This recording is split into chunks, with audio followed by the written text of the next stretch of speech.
下午5點正，香港電台最新一節風暴消息。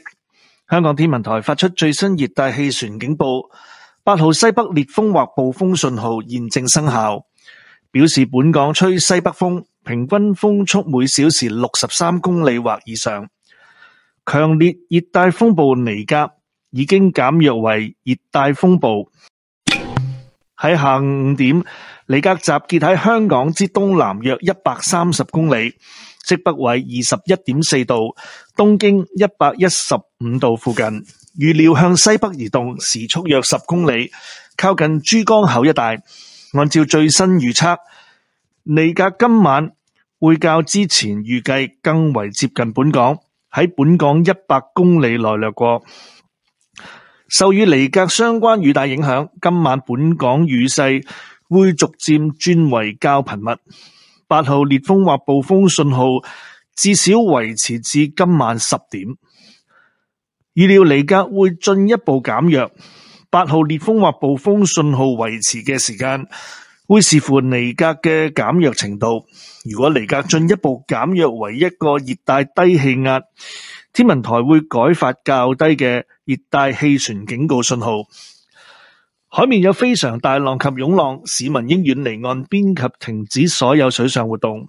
喺過去1小時，大老山、橫瀾島、長洲分別錄得最高持續風速為每小時67、58及44公里，最高陣風分別為每小時82、68及77公里。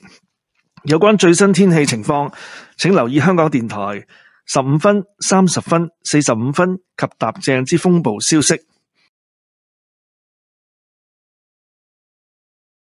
5 o'clock in the afternoon, Hong Kong Observatory's latest typhoon update.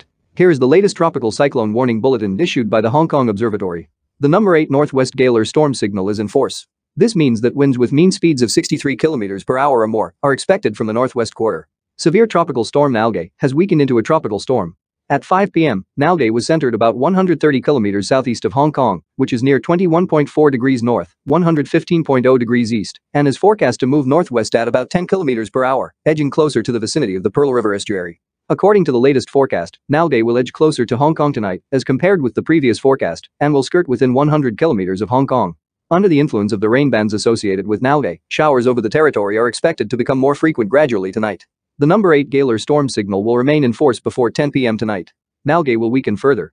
Whether the number 8 Gaylor storm signal is maintained thereafter depends on the degree of weakening of Nalgae. If Nalgae weakens further into a tropical depression, the observatory will issue a lower tropical cyclone warning signal. Seas are very rough with swells.